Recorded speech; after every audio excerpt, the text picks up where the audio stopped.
Bonjour à toutes et à tous. Aujourd'hui, j'aimerais vous poser une question très franche.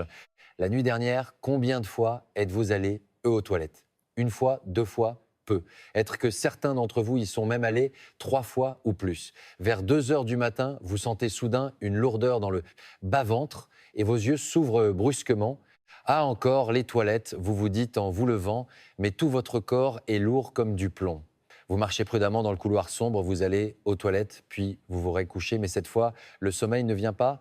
Après vous être retourné et retourné et pendant un long moment, vous finissez par vous rendormir, mais vers 4 heures du matin, l'envie de retourner aux toilettes se fait à nouveau sentir. Vous n'êtes pas seul à vivre cette expérience, absolument pas.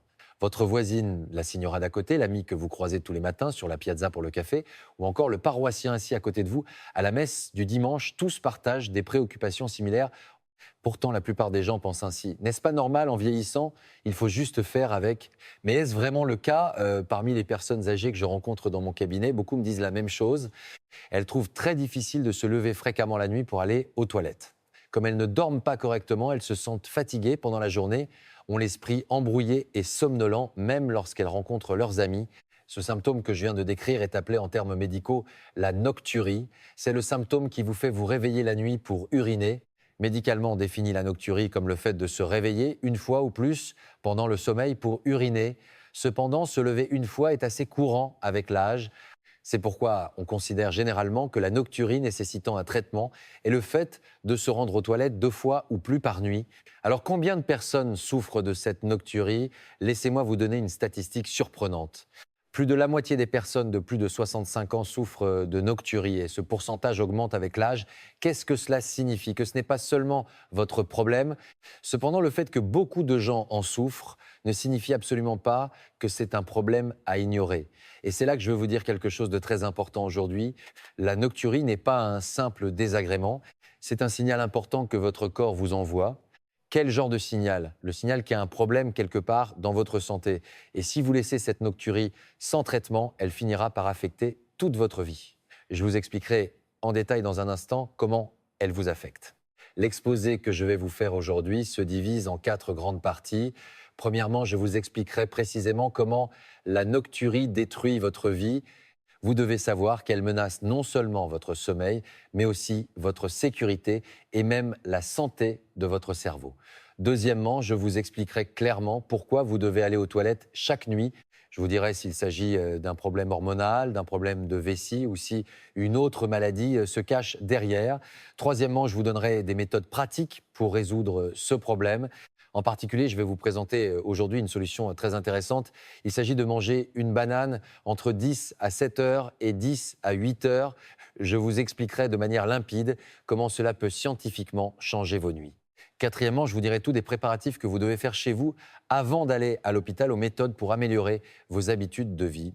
Chers amis, la nocturie n'est pas une fatalité liée à l'âge. Elle peut être gérée et améliorée. Et le premier pas commence par une connaissance précise du sujet. Alors entrons dans le vif du sujet. Commençons par examiner précisément comment la nocturie ruine votre vie. Il est important de le savoir pour que vous puissiez comprendre pourquoi les solutions que je vous proposerai plus tard sont si importantes.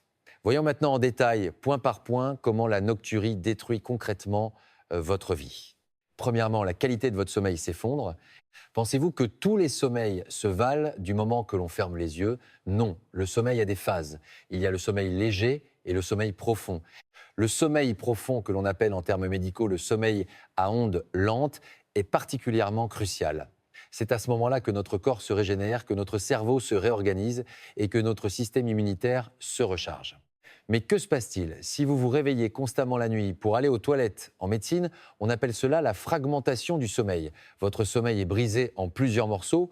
Si vous vous endormez à 22 heures, que vous vous réveillez à 2 heures, puis que vous vous rendormez pour vous réveiller à nouveau à 4 heures, votre corps ne peut jamais entrer correctement en sommeil profond. En apparence, vous avez dormi 8 heures, donc vous pensez avoir assez dormi, non? En réalité, vous n'avez presque pas eu de sommeil profond. C'est pourquoi, au réveil, vous ne vous sentez pas frais et dispo, votre corps est lourd et votre esprit est confus. Et pendant la journée, une fatigue chronique s'installe. Vous somnolez en discutant avec un ami le matin et après le déjeuner, vos paupières sont terriblement lourdes. En gardant vos petits-enfants, votre esprit s'égare. Votre concentration diminue également. Vous lisez la même ligne d'un journal 3 fois de suite et en allant à la banque pour mettre à jour votre livret, vous ne savez plus dans quel ordre procéder. De plus, votre immunité s'affaiblit. Un manque de sommeil affaiblit le système immunitaire de notre corps. Vous attrapez donc plus souvent le rhume et une fois malade, il faut plus de temps pour guérir. Deuxièmement, le risque de chute augmente de façon spectaculaire. Imaginez-vous en train d'aller aux toilettes la nuit. Comme il fait sombre, beaucoup d'entre vous y vont dans l'obscurité, par paresse d'allumer la lumière, n'est-ce pas? Mais à ce moment-là, êtes-vous complètement réveillé? Non, vous êtes dans un état de somnolence. Vos yeux sont ouverts, mais votre esprit est à moitié endormi. C'est dans cet état que vous marchez de votre chambre aux toilettes. Vous ne voyez pas bien les pantoufles posées par terre, vous vous trompez de seuil de porte et vous n'arrivez pas à saisir la poignée de la porte des toilettes du premier coup. De plus, les personnes âgées voient souvent moins bien la nuit. C'est dans ces conditions que les chutes se produisent. Savez-vous à quel point un accident de chute est grave? Une fracture de la hanche en particulier est un problème très sérieux. Il faut opérer et même après l'opération, vous ne pouvez pas marcher correctement pendant des mois. Pendant cette période d'alitement, les muscles s'atrophient, des escarres apparaissent et les pneumonies sont fréquentes. En fait, des études médicales montrent que la nocturie est l'un des plus puissants facteurs prédictifs de chute et de fracture de la hanche chez les personnes âgées. Cela signifie que les personnes qui vont souvent aux toilettes la nuit ont une probabilité de chute beaucoup plus élevée. Troisièmement, la santé de votre cerveau se dégrade progressivement. Ce n'est pas un problème visible immédiatement. Mais à long terme, c'est très grave. Quand notre cerveau fait-il le ménage, c'est pendant le sommeil profond de la nuit. Notre cerveau possède un système de nettoyage appelé le système glymphatique. Pendant le sommeil profond, il élimine les déchets et les substances toxiques qui se sont accumulées durant la journée en utilisant le cerveau. Une substance particulièrement importante est la bêta-amyloïde. Son accumulation dans le cerveau provoque la maladie d'Alzheimer. En observant le cerveau des patients atteints d'Alzheimer, on voit cette substance accumulée en plaques. Normalement, comme nous nettoyons cela en dormant profondément la nuit, cela ne pose pas de problème. Mais que se passe-t-il si, à cause de la nocturie, vous ne pouvez pas dormir chaque nuit? Le nettoyage du cerveau ne se fait pas correctement. Les substances toxiques commencent à s'accumuler petit à petit. Un jour ou deux, ce n'est pas un problème, mais cela s'accumule lentement sur des mois, des années, voire une décennie. C'est pourquoi la mémoire se détériore. Vous ne vous souvenez plus de ce que vous avez mangé la veille au soir, vous ne vous rappelez plus où vous avez posé vos lunettes un instant plus tôt, et vous confondez même les noms de vos petits-enfants. Au début, vous pensez que c'est juste l'âge, mais si cela s'aggrave, cela peut devenir un trouble cognitif léger, puis évoluer vers la démence. Quatrièmement, la qualité de vie globale diminue, votre humeur se dégrade. Vous devenez plus irritable, plus déprimé et vous n'avez plus envie de voir des gens. Même les personnes qui étaient très actives ont tendance à rester à la maison et à ne plus participer aux réunions. L'appétit diminue également. La fatigue rend même le fait de manger fastidieux et l'état nutritionnel se dégrade. La force physique diminue alors davantage et la résistance aux maladies s'affaiblit. Les relations familiales sont également affectées. Étant constamment fatigué et irritable, vous vous disputez avec votre conjoint et ou vos enfants pour des broutilles. Vous avez vu ce que je viens de vous dire? La nocturie n'est pas simplement le désagrément d'aller aux toilettes quelques fois de plus la nuit. C'est un problème grave qui menace votre sommeil, votre sécurité, la santé de votre cerveau et votre qualité de vie. Alors il est temps de poser la question la plus importante. Mais pourquoi donc a-t-on envie d'aller aux toilettes seulement la nuit? Je vais maintenant vous révéler clairement les raisons. Pourquoi alors que tout va bien pendant la journée, avez-vous particulièrement envie d'aller aux toilettes la nuit? Je vais maintenant vous en expliquer clairement les raisons une par une. Première raison, les hormones vous trahissent. Notre corps produit une hormone appelée la vasopressine. On l'appelle aussi l'hormone antidiurétique. Le rôle de cette hormone est de donner un ordre aux reins, réduisez un peu la production d'urine. Normalement, la nuit, cette vasopressine est sécrétée en grande quantité. Ainsi, la nuit, les reins produisent moins d'urine. C'est grâce à cela que nous pouvons dormir profondément toute la nuit. Mais que se passe-t-il en vieillissant? Le rythme de sécrétion nocturne de cette hormone est perturbé. Même la nuit, la vasopressine est sécrétée en faible quantité comme pendant la journée. Les reins ne peuvent alors plus faire la distinction entre le jour et la nuit. Ils continuent donc à produire de l'urine la nuit comme en plein jour. En médecine, on appelle cela la polyurie nocturne. C'est à dire une production excessive d'urine la nuit. Si plus d'un tiers de l'urine produite sur 24 heures l'est la nuit, on parle de polyurie nocturne. Deuxième raison, la vessie vieillit. La vessie est une poche qui stocke l'urine. Quand on est jeune, elle est très élastique et peut contenir de 400 à 500 cc d'urine. Mais avec l'âge, le muscle de la vessie se rigidifie, un peu comme un ballon de baudruche qui durcit avec le temps. Que se passe-t-il alors? Même avec seulement 200 à 300 cc, la vessie est tendue. Elle envoie alors un signal au cerveau, il faut aller aux toilettes. C'est ce qu'on appelle la vessie hyperactive. Il existe des cas encore plus sévères. Le muscle de la vessie se contracte de manière incontrôlée. Indépendamment de votre volonté, la vessie se serre, provoquant une sensation d'urgence urinaire. Chez les hommes âgés, un autre facteur s'ajoute, la prostate. La prostate est une glande de la taille d'une noix située sous la vessie. Avec l'âge, elle grossit. C'est l'hypertrophie bénigne de la prostate. Lorsque la prostate grossit, elle comprime l'urètre. L'urine ne s'écoule alors pas facilement. Même après être allé aux toilettes, il reste un peu d'urine dans la vessie. C'est ce qu'on appelle le résidu post-mictionnel. C'est pourquoi l'envie revient rapidement. Troisième raison, l'œdème de la journée se transforme en urine la nuit. C'est un mécanisme assez fascinant. Lorsque vous restez longtemps debout ou assis, pendant la journée, vos jambes gonflent, n'est-ce pas? La marque des chaussettes est bien visible et vous avez l'impression que vos chaussures sont serrées. Pourquoi cela se produit-il? À cause de la gravité. Pendant la journée, en position debout ou assise, l'eau contenue dans le sang est attirée vers le bas par la gravité vers les jambes. L'eau s'accumule donc dans les jambes, c'est l'œdème. Mais que se passe-t-il lorsque vous allongez la nuit? L'effet de la gravité disparaît. L'eau qui était accumulée dans les jambes est réabsorbée dans les vaisseaux sanguins. Et cette eau afflue vers le cœur, puis vers les reins. Mettez-vous à la place des reins. La quantité d'eau à traiter augmente soudainement. Que vont faire les reins? Naturellement, ils doivent produire de l'urine pour l'évacuer. C'est pourquoi beaucoup d'urine est produite la nuit. Ce phénomène est encore plus marqué chez les personnes ayant un cœur fragile, une fonction rénale diminuée ou une mauvaise circulation dans les membres inférieurs. Quatrième raison, un faux signal. Si la nocturie ne s'améliore pas, malgré la prise de médicaments urologiques, il y a quelque chose à suspecter, l'apnée du sommeil. L'apnée du sommeil est une maladie où la respiration s'arrête fréquemment pendant le sommeil. Vous ronflez bruyamment, puis soudainement, c'est le silence. La respiration s'arrête pendant 10 ou 20 secondes, puis reprend avec un hoquet sonore. Mais quel est le rapport avec la nocturie? Lorsque la respiration s'arrête, la pression thoracique augmente, le cœur est comprimé, le cœur se trompe alors, il pense: ah, il y a trop de liquide dans le corps en ce moment. Il sécrète alors une hormone appelée ANP. Cette hormone ordonne aux reins: produisez beaucoup d'urine pour éliminer le liquide. Finalement, les reins produisent de l'urine toute la nuit. C'est ainsi que la nocturie apparaît. Voici une liste de contrôles. Ronflez-vous fortement? Avez-vous des somnolences diurnes importantes? Avez-vous mal à la tête au réveil? Vous sentez-vous fatigué, même après avoir dormi? Si vous avez ces symptômes, en plus de la nocturie, vous devriez suspecter une apnée du sommeil. Dans ce cas, ce n'est pas chez l'urologue qu'il faut aller, mais dans une clinique du sommeil. Après avoir passé une polysomnographie et commencé un traitement par pression positive continue PPC, la nocturie s'améliore souvent de façon spectaculaire. Cinquième raison, les médicaments peuvent être les coupables. Parmi les médicaments que vous prenez, certains peuvent provoquer la nocturie. Les plus courants sont les diurétiques. On trouve beaucoup de diurétiques dans les médicaments contre l'hypertension. Ce médicament abaisse la pression artérielle en augmentant la production d'urine.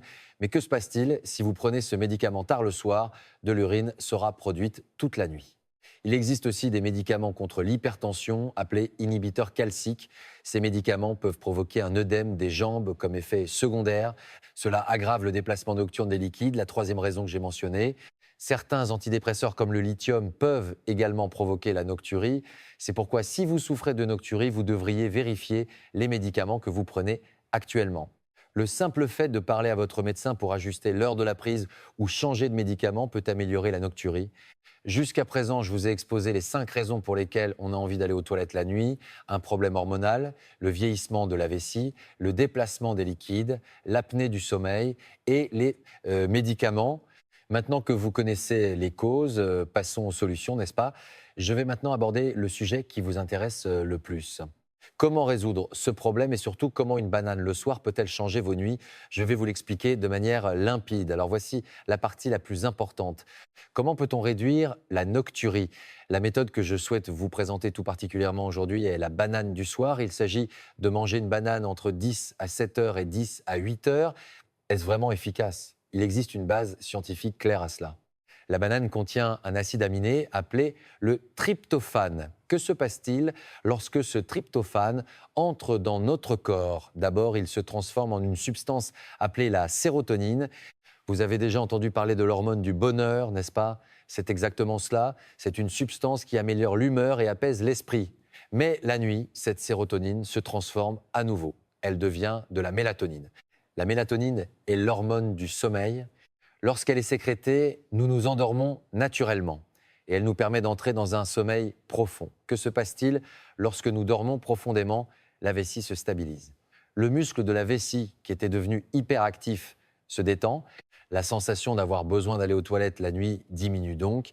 Mais la banane ne contient pas que du tryptophane, elle contient aussi des cofacteurs qui aident à la production de mélatonine. Premièrement, la vitamine B6. C'est un coenzyme essentiel dans le processus de transformation du tryptophane en sérotonine, puis de la sérotonine en mélatonine. C'est comme un ouvrier auxiliaire qui aide sur un chantier. Sans elle, la mélatonine n'est pas produite correctement. Deuxièmement, les sucres naturels, c'est le goût sucré naturel de la banane.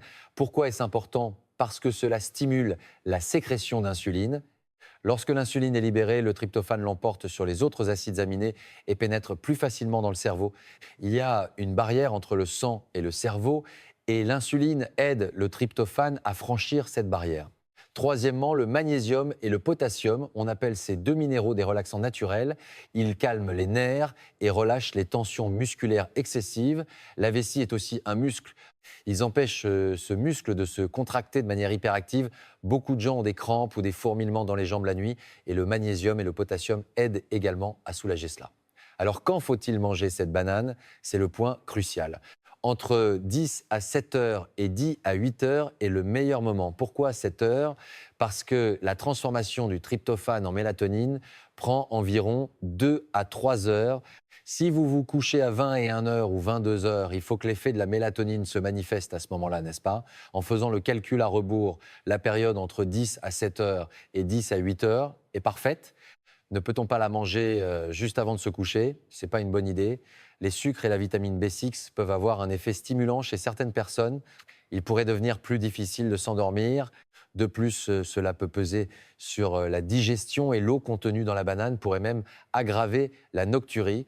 Il y a aussi un aliment qui se marie bien avec la banane, ce sont les amandes.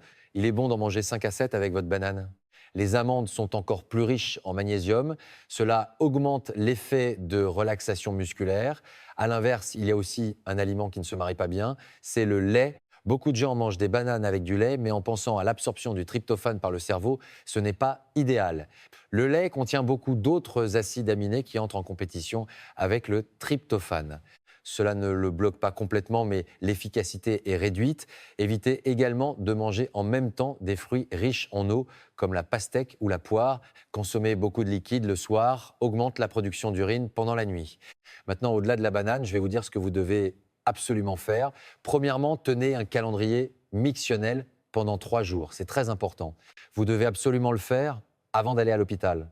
Voici ce que vous devez noter: l'heure de la miction, le volume d'urine, le type et la quantité de boissons consommées, ainsi que l'heure du coucher et du réveil. Comment mesurer le volume d'urine? Préparez un verre doseur. Aux toilettes, uriner dans le verre et vérifier la graduation. C'est peut être fastidieux, mais c'est grâce à ce relevé que le médecin pourra poser un diagnostic précis. Il pourra savoir s'il s'agit d'une polyurie nocturne, d'une réduction de la capacité de la vessie ou d'un autre problème. Deuxièmement, limitez votre consommation de liquide après 10 à 8 heures. Cela ne veut pas dire ne plus boire du tout. Si vous avez soif, vous pouvez boire 1 ou 2 gorgées. Mais évitez de boire de grands verres d'un trait, surtout pas de café de thé vert ou d'alcool. Ces boissons ont un effet diurétique et augmentent la production d'urine. Troisièmement, réduisez le sel au dîner. Si vous mangez une soupe, consommez peu de bouillon et évitez les plats d'accompagnement salés. Une consommation élevée de sel provoque la soif et vous fait boire plus d'eau.